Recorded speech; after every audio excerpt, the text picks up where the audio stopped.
আওয়ামী লীগ সরকারের বিরুদ্ধে গণ আন্দোলন যখন তুঙ্গে তখন হঠাৎ ইন্টারনেট সেবা বন্ধ করে দেওয়া হয়েছিল, কিন্তু আন্দোলন দমানো যায়নি। পালিয়ে যায় ক্ষমতাসীন আওয়ামী লীগ। এরপর ডক্টর ইউনূসের নেতৃত্বে গঠিত অন্তর্বর্তী সরকার আইন শৃঙ্খলা পরিস্থিতি নিয়ন্ত্রণ করতে না পারলেও অনেকগুলো বিষয়ে চমক উপহার দেয়। তারই একটি ইন্টারনেটের দাম কমানো।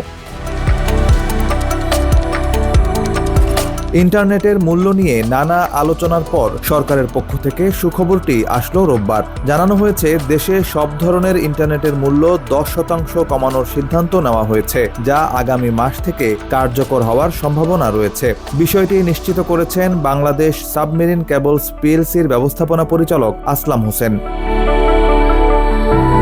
এদিকে প্রধান উপদেষ্টার ডাক, টেলিযোগাযোগ এবং তথ্য প্রযুক্তি বিষয়ক বিশেষ সহকারী ফয়াজ আহমেদ তৈয়ব জানিয়েছেন, ইন্টারনেটের দাম কমানোর জন্য সরকার কাজ করে যাচ্ছে।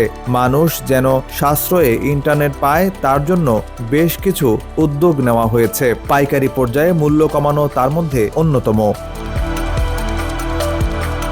সরকারের এই সিদ্ধান্তের ফলে ইন্টারনেটের আন্তর্জাতিক গেটওয়ে লেভেলে সব ব্যান্ডউইথের জন্য দাম 10% কমে আসবে। এছাড়া ব্যাকবোন পর্যায়ে মোবাইল কোম্পানিগুলোকে DWDM সুবিধা দেওয়ার কথা হচ্ছে, যার ফলে ট্রান্সমিশন বাবদ টেলিকম কোম্পানিগুলোর খরচ কমে যাবে 39%।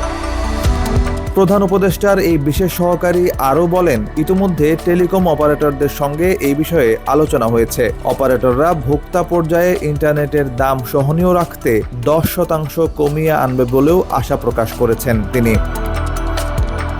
এছাড়াও আগামী বছরের মাঝামাঝি তৃতীয় সাবমেরিন কেবল সিমিউই 6 এর সঙ্গে বাংলাদেশ যুক্ত হবে বলে জানিয়েছেন প্রধান উপদেষ্টার এই বিশেষ সহকারী। এর আগে ফেব্রুয়ারি মাসে বাংলাদেশ সাবমেরিন কেবলসের পক্ষ থেকে ইন্টারনেটের দাম কমানোর একটি উদ্যোগ নেয় সরকার। পাশাপাশি গ্রাহক পর্যায়ে ইন্টারনেট ও কল রেটের দাম কমানোর বিষয়ে ব্যবস্থা নেওয়ার দাবি তুলেছিলেন ভোক্তারা।